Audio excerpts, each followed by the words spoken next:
அஸ்ஸலாமு அலைக்கும் வரஹ்மத்துல்லாஹி வபரகாத்துஹு. ஒரு சிலர் கேள்வி கேட்டிக்கிறாங்க, பெண்கள் டெனிம் ட்ரௌசர் அணியலாமா அப்படின்னு கேள்வி கேட்டிக்கிறாங்க. இது பல நாட்களாகவும் ஒரு சிலர் கேட்டுட்டிருக்கிறாங்க.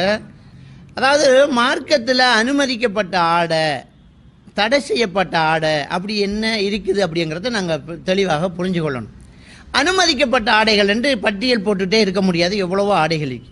தடை செய்யப்பட்டதை சொல்லிட்டோம்னு சொன்னால் அடுத்ததெல்லாம் நமக்கு அனுமதிக்கப்பட்டது.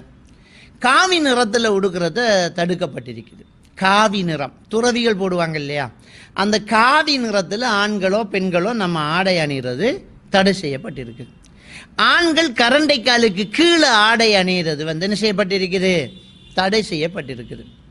அதே நேரம் ஆணுக்கு ஒப்பாக பெண் அணிகிறது, பெண்ணுக்கு ஒப்பான ஆடை ஆண் அணிகிறது தடை செய்யப்பட்டிருக்குது. புரிஞ்சு வச்சா? அதுபோக இந்த ஆடைங்கிறது நம்முடைய ஔரத்தை மறைக்கக்கூடியது. ஔரத்தை மறைக்காமல் அதை வெளிப்படுத்துகிற மாதிரியான ஆடைகளை நாங்கள் என்ன செய்யணும், தவிர்த்து கொள்ளணும். பெண்களை பொறுத்த வரைக்கும் பெண்கள் வெளியில் போகும்போது தன்னுடைய உடல் கவர்ச்சியை மறைச்சி தன்னுடைய உள்ளுக்கு போட்டிருக்கக்கூடிய வீட்டுக்கு ஒரு ஆடைகள் இருக்குதுன்னு அதில் கவர்ச்சிகள் இருக்குமா இருந்தால் அதை கணவன் தான் பார்க்கணும். நம்ம வீட்டில் அண்ணன் தம்பி அம்மா பாப்பா நம்முடைய மகரமானவங்க பார்ப்பாங்க. அடுத்தவர்கள் நம்முடைய ஆடையினுடைய கவர்ச்சியை பார்க்கக்கூடாங்கிறதுக்காக மேலால் ஒரு ஹபாயா ஒன்று அணிச்சிக்கிறோம். அது வெளியில் போகும்போது துப்பட்டான்னு சொல்லுவாங்க. இந்தியாவிலலாம் வெளியில் போத்திக்கிட்டு என்ன செய்வாங்க, போவாங்க. இப்படி அணிகிறது பெண்களுக்கு உரிய கடமை. ஆனால் உள்ள கணவனுக்கு முன்னாடி அவங்க எப்படி வேணுமென்றாலும் உடுத்துடலாம். இப்போ பெண்கள் டெனிம் ட்ரௌசர் அணியலாமான்றதான் கேள்வி. தாராளமாக அணியலாமே. பெண்கள் டெனிம் அணியலாம், டிஷர்ட் போடலாம், ஹாம்கா டிஷர்ட் போடலாம், நல்லா என்ஜாய் பண்ணலாம். யார் முன்னாடி? புருஷன் முன்னாடி. புருஷனோடு இருக்கும்போது அவள் என்ன வேணுமென்றாலும் உடுத்துக்கிட்டு என்ன செய்யலாம், ஆணுக்கு ஒப்பாகாமல். டெனிமிலையும் பெண்களுக்குரிய டெனிம் இருக்குது. அவங்க எவ்வளவு ஆடையை குறைக்கலாமோ கவர்ச்சியாக உடுக்கலாமோ உடுத்து கணவனுக்கு முன்னால் அவள் என்ன செய்யலாம், கணவனை சந்தோஷப்படுத்தலாம். ஆனால் அதை உடுத்துக்கிட்டு வெளியில் போகக்கூடாது. வீட்டில் அதாவது அண்ணன் தம்பி கூட அதை கவர்ச்சியை காட்டக்கூடாது. அப்போ எல்லாரும் என்ன செய்கிறாங்கன்னா டெனிமை போட்டுக்கிட்டு போகிறாங்க.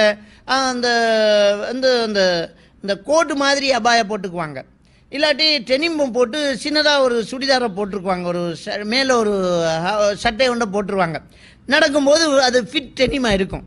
காலினுடைய ஷேப் அப்படியே தெரியும், அது ஃபிட்டாக இருக்கும். காலினுடைய ஷேப் தெரியும், அது கொஞ்சம் கவர்ச்சி வெளியில் தெரியும். இதெல்லாம் ஹராம். அப்படி வெளியில் போகக்கூடாது. வீட்டில் கணவனுக்காக நம்ம எவ்வளோ வேணுமென்றாலும் அலங்கரித்து காட்டலாம். அது உள்ளே இருக்கக்கூடிய ஒரு விடயம். ஆசை டெனிம் ட்ரௌசர் போட ஆசையாக போடு, நீ வீட்டில் இருக்கும்போது போடு, உன் கணவனுக்கு முன்னாடி போடு. வெளியில் போகும்போது அதை மறைச்சிக்கோ. உள்ள டெனிமை போட்டு நெளிய ஹபாயா போட்டு போகிறீங்க, தப்பு கிடையாது. அது வெளியில் தெரிய போகிறது இல்லையே, உள்ளே இருக்கிறது தானே. எனவே இந்த கேள்வியை நம்ம எப்படி புரிஞ்சு கொள்ளணும்னு சொன்னால், டெனிம் ட்ரௌசர் போடலாமா அப்படின்ற கேள்வி மொத்தத்தில் போடுறது ஹராமா அப்படின்னு ஒரு சிலர் யோசிக்கிறாங்க. போடலாம். வெளியில் அந்நியர்களுக்கு தெரிகிற அளவுக்கு அதை என்ன செய்யக்கூடாது, போட்டுற. அது டெனிம் ட்ரௌசரில் வேறு எதாவது லெக் ஜீன்ஸ்ன்னு சொல்லி ஃபிட் ட்ரௌசர் போகிறாங்க. அதை போட்டுட்டு போகும்போது கால் ஷேப்பே அப்படியே தெரியுது. அப்படி தெரியாமல் அதை உள்ளே இருக்கக்கூடிய மாதிரி அதை போட்டுட்டோம்னா அது தப்பு கிடையாது. அல்லாஹு ஆலம். இதுதான் அந்த கேள்விக்கான பதிலாக இருக்கும். அல்லாஹ் தஆலா நம் அனைவரையும் சரியானதை எடுத்து சரியாக பின்பற்றுறதுக்கு தௌஃபீக் செய்வானாக.